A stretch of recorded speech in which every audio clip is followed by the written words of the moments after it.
Good evening, humans. Tyrannosaurusmoth here, and tonight we're taking a look at the TMNT Ultimates Triceraton figure from Super7. Let's do this. Aesthetically speaking, this figure looks fantastic, and unfortunately I do not have my original Triceraton to kind of put it next to, but overall, I mean, from what I remember from that figure, just this very much captures the feel of that original Playmates toy, and obviously we get the kind of mid-tone pants, not really like bright green, but then we get nice bright blue here for the abs and the face. We get those like kind of very piercing eyes, and they're painted very well too. As you can see, like even looking dead on, it's staring right at you, which is really nice. Not only that, we get kind of like the little green tie up here on the horn, which ties into the pants. It's nice bright silver for all the metal pieces. And there are a lot of them, and they look great. And then we get the red triangles to call back to the original comic version of the character. So that is fantastic. And there you go. We get some more of that armor. The skin is just kind of that nice, just bright orange, but not neon. I'm all for neon orange, but here the subdued orange kind of works.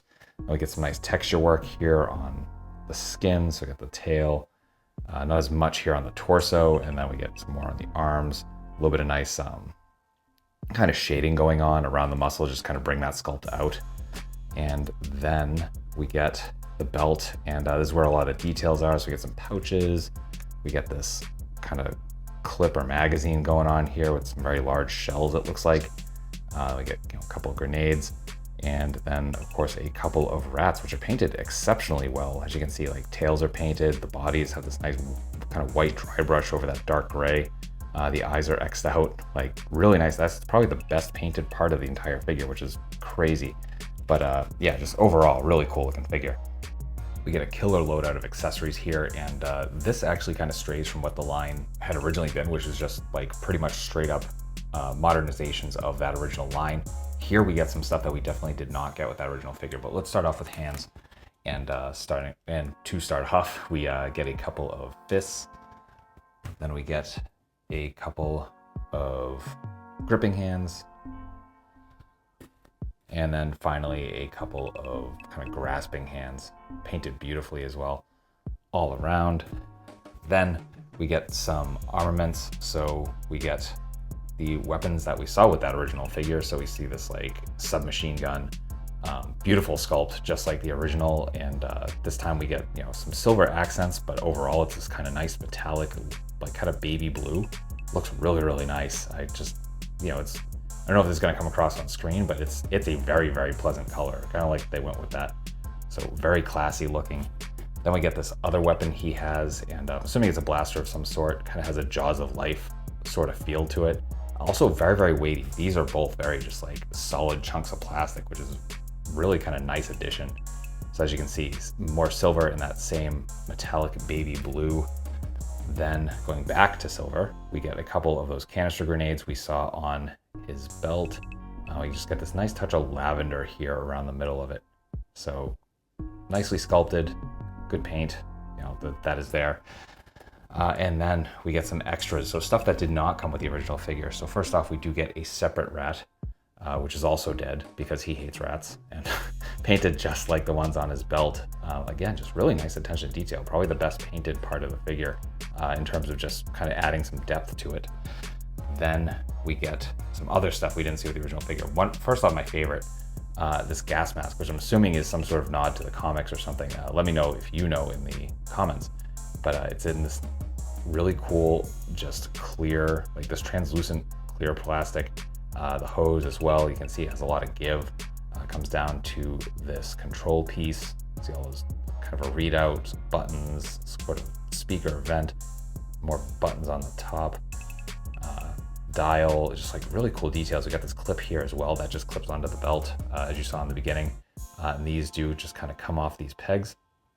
And you put it on the head and it fits really nicely. So really cool addition, makes the figure look awesome. Love it.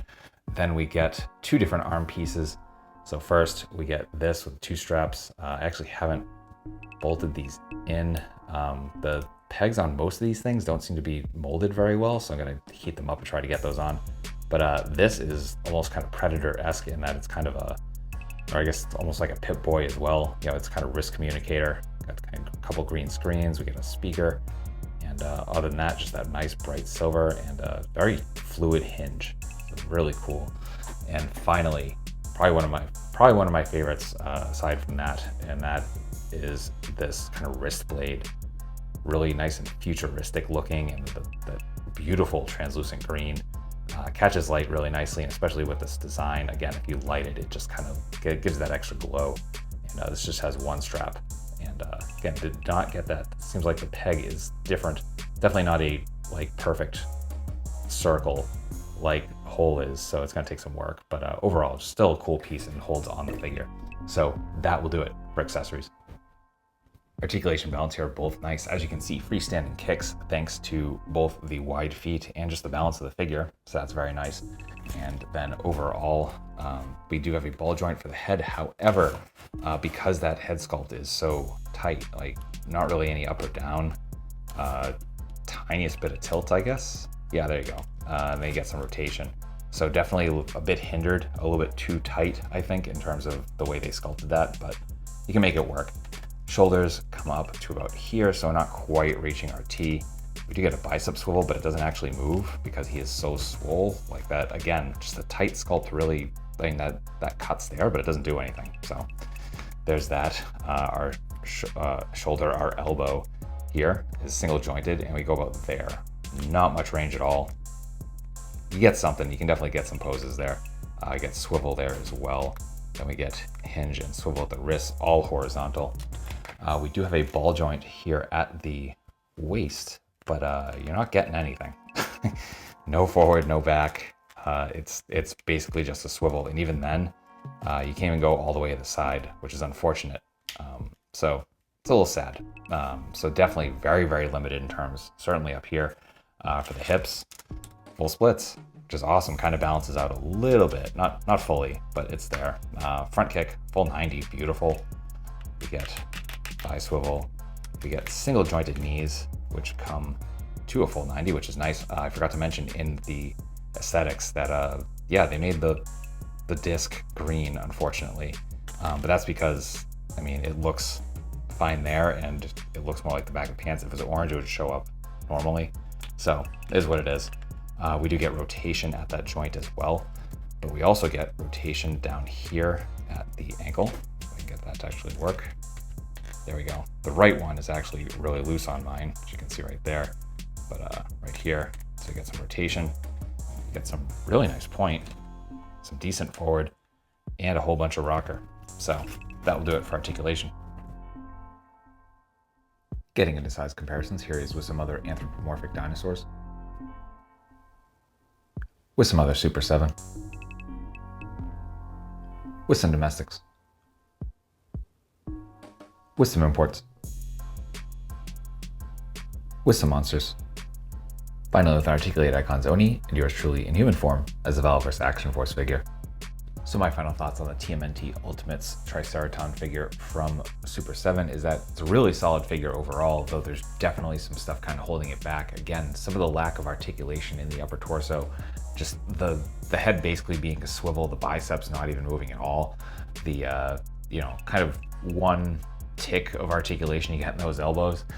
You can work with it, absolutely, but it's a little frustrating, and it's like they've definitely done bigger figures before and gotten some good articulation out of them. So this one's it's a little disappointing in that regard. However, aesthetically it looks beautiful. The accessories are absolutely top notch. Probably my favorite part of this entire figure.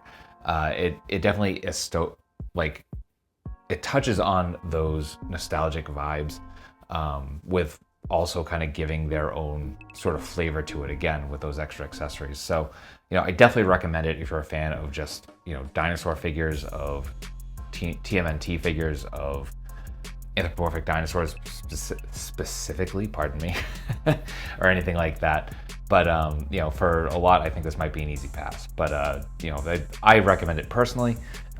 In terms of the finer points and kind of how those factor into your decisions, that's definitely up to you. So that being said, I really hope that you found this review informative and somewhat entertaining. That's what I I aim to do here is to just give as much information as possible and help you make the best decision as to whether something is right for you.